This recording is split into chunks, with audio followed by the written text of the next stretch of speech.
Welcome back to Seed Time and Harvest. Today we're going to talk about how to build a survival pantry with long-lasting food that you would purchase from the supermarket. Now there are two ways to go about that. One, you can purchase extra of food items that you already purchased for your family to use on a day-to-day basis. Or two, you can purchase meal ready-to-eat survival kits. These you will store and only open in cases of emergency, and these typically have a shelf life of 20 to 25 years. But before we get into that, let's look at some basic criteria to consider when shopping for such foods from the supermarkets. These are the 5 basic criteria to consider when you're shopping and stocking up your food pantry. First, you want to think about the shelf life. Things that have a longer shelf life, things that store easy, things that are easy to prepare, items that are calorie dense, and whether you have any dietary restriction.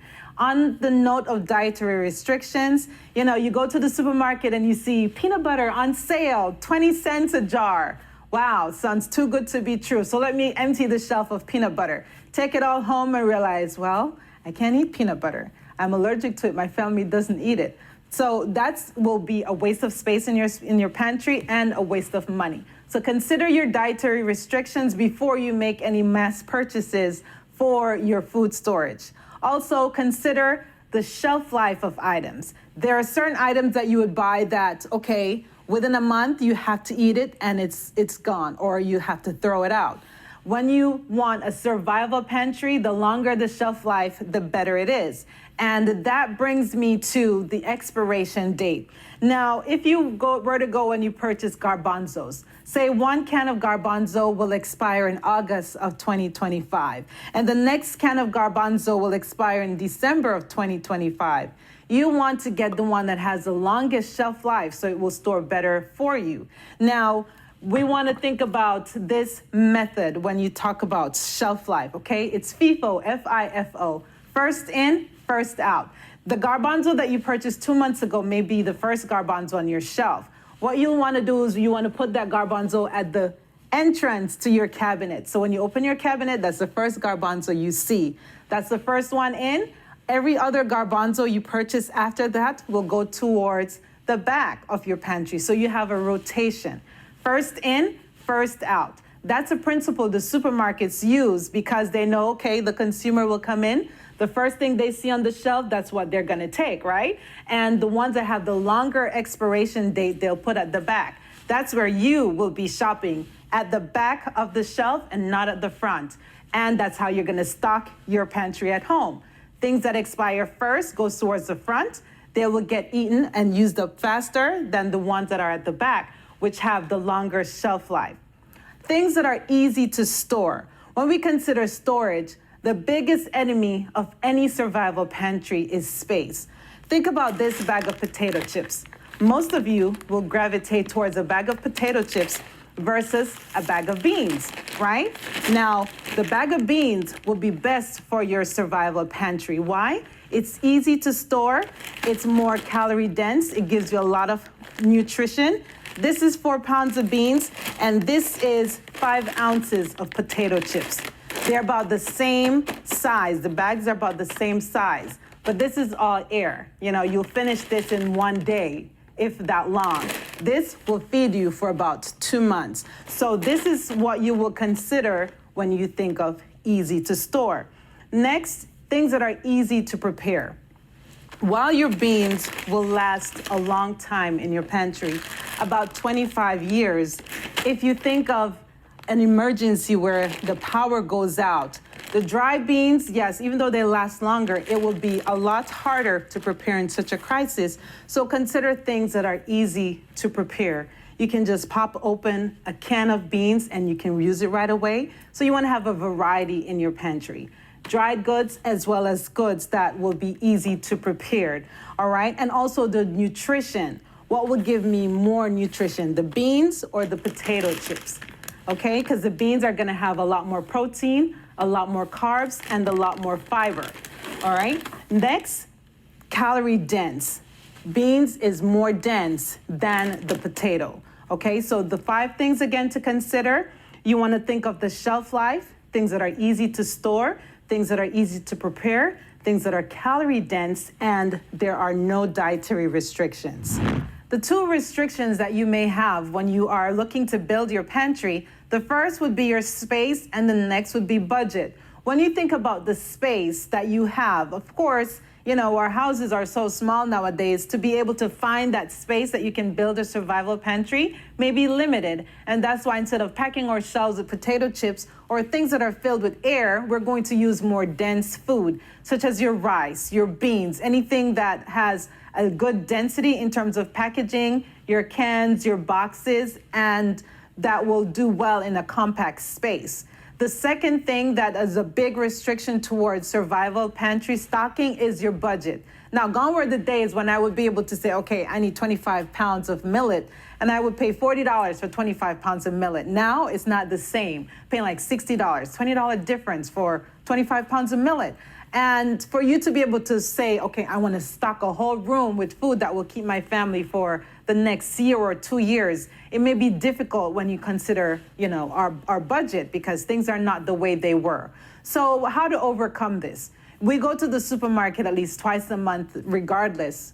And what you can do is add a little extra, okay? You would buy 5 bags of beans or 2 cans of whatever it would be for the week or for 2 weeks. Instead of limiting yourself to 2 cans of beans, you're going to buy 2 extra, and that 2 extra is going to go towards your survival pantry. You would purchase 20 pounds of rice for that month. Buy another bag of 20 pounds rice. And so you build up your pantry little by little. Over time, you will have a good storage. Unless you have the budget to go out and stock up on a good amount of supplies, you know, start small and build your way up, because it will get overwhelming if you try to do everything all at once. So consider your space and consider your budget. A little more on the expiration date.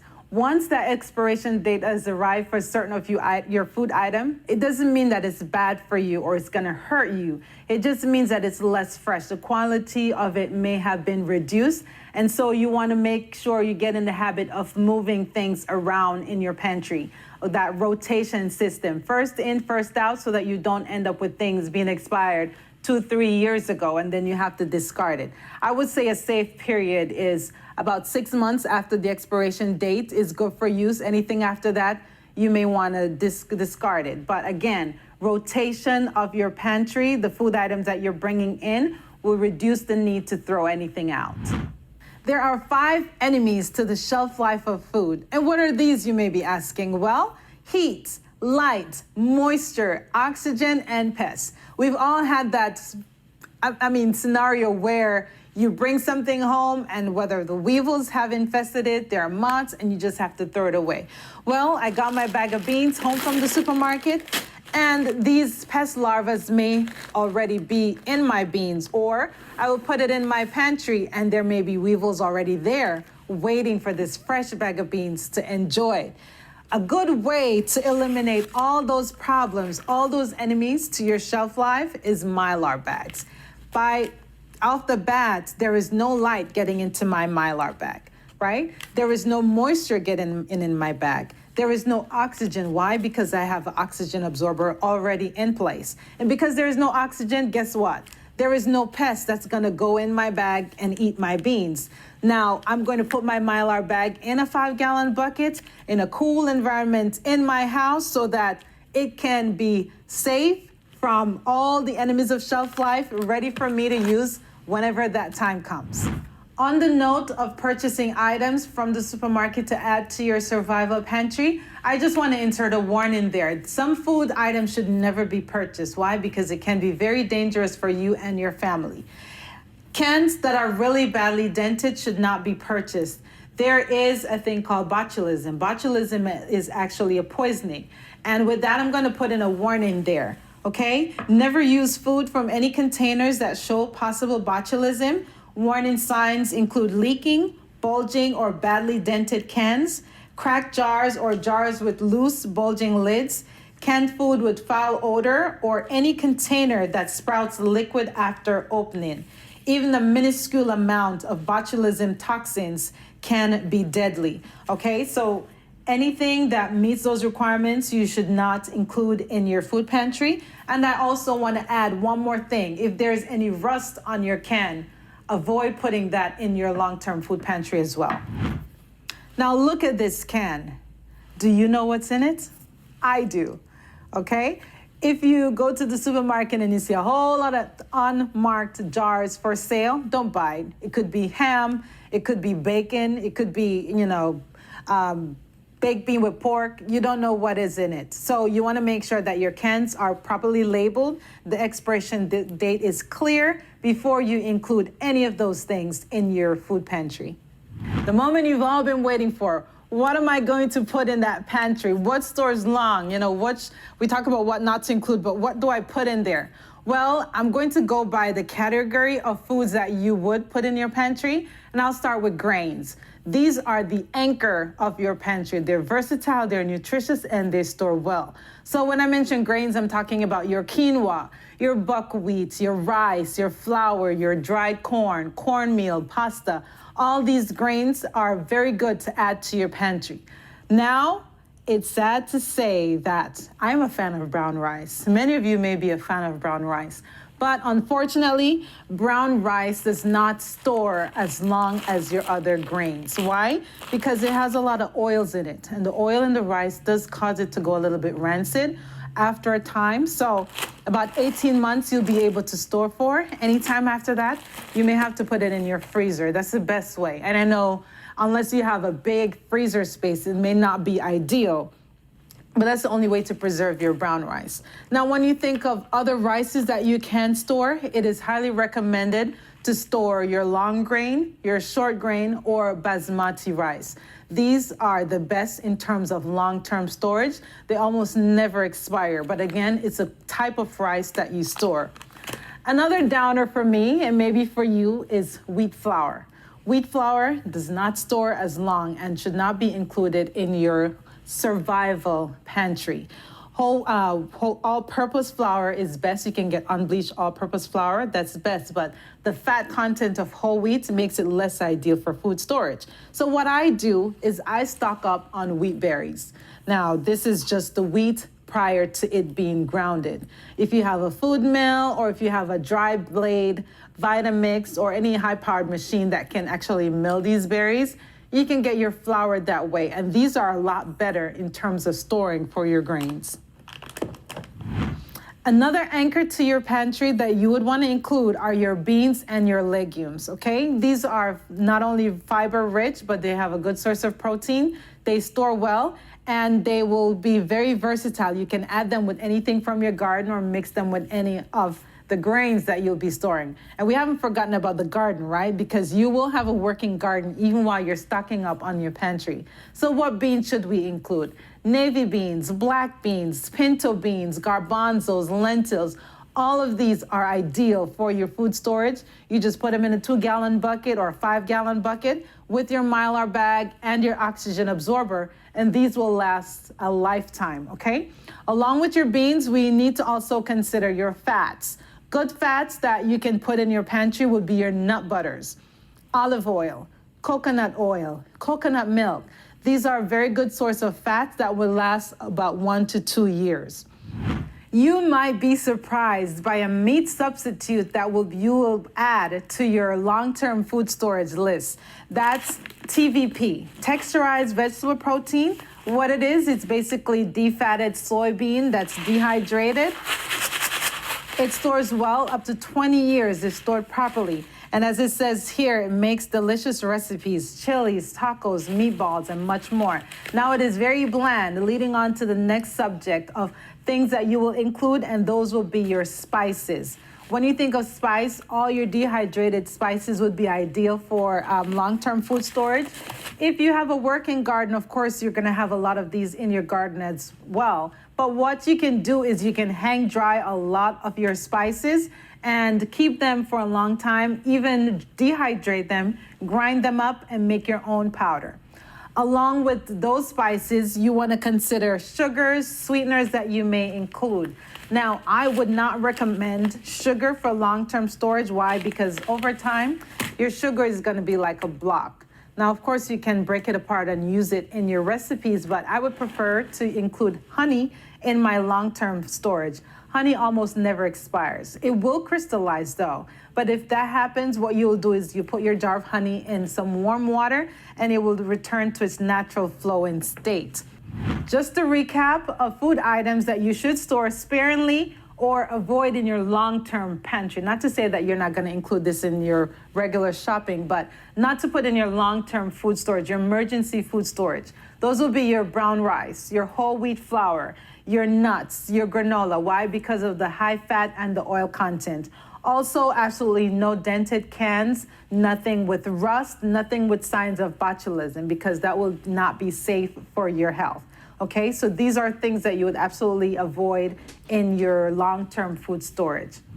The USDA recommends this amount of food for one person for 1 year, and that will include 400 pounds of grains, 60 pounds of beans or legumes, 16 pounds of powdered milk, whether it be coconut milk, almond milk, or soy milk in a powdered form, 10 quarts of oil, 1 gallon of honey or 16 pounds of sugar, and 8 pounds of salt. This is the basic requirements for your survival for 1 year. Of course, you want to have water always on hand. No matter, you're not limited on the amount of water that you will store, because you're going to need water for drinking, for washing your face, brushing your teeth, for cooking. So the more water you can store, the better it would be for you and your family. The last thing I want to touch on is some food items from what I have here that almost never expire given the correct condition. First, I'm going to talk about your water. Even though you see an expiration date on your bottle, this expiration is not for the water. It's actually for the plastic. And so the harder plastic you have, it would be a longer shelf life for your water. So that's one. The next is your honey. Honey almost never expires. Again, it will crystallize, but nothing a little bit of warm water won't be able to fix. Vanilla, especially pure vanilla, you want to make sure that it is a pure form. It has no added sugar. That almost never expired.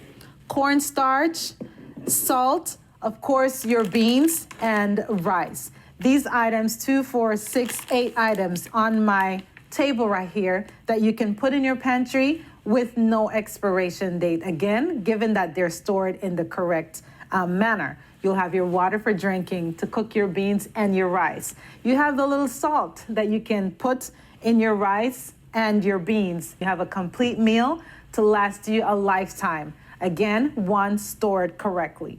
Now, I want to give a little bit of a warning in terms of food storage. You want to make sure that you avoid heat. Your canned goods should not be stored above your stove. Store them away from any source of light. When you have your long-term pantry, many people would think, okay, the garage would be the best place to put my long-term pantry, but it gets both extremes of heat. The heat from the summer and the cold from the winter, okay? So 2 extremes in temperatures rather, heat and cold. So you wanna find a nice room that can remain a constant temperature, and that's where you have your long-term food storage. You have your buckets that you can stack up, you have your shelves that you can pack with items, and you start working on your pantry. 1 item at a time, maybe little by little, step by step, with God's help, you can build up a store, because we are told to stock up. Okay, a time of crisis is coming. We know not when that will be, but getting ready at the beginning of the crisis is gonna be too late, okay? So get yourselves ready, get your items listed, what your family likes. Don't think about what is cheap, but what you like to eat, and start storing. Again, if you have any questions, leave them in the comment below. Don't forget to like, to share, to subscribe. I hope you enjoyed this video, and I thank you for joining us on Seed Time and Harvest. Until next time, bye.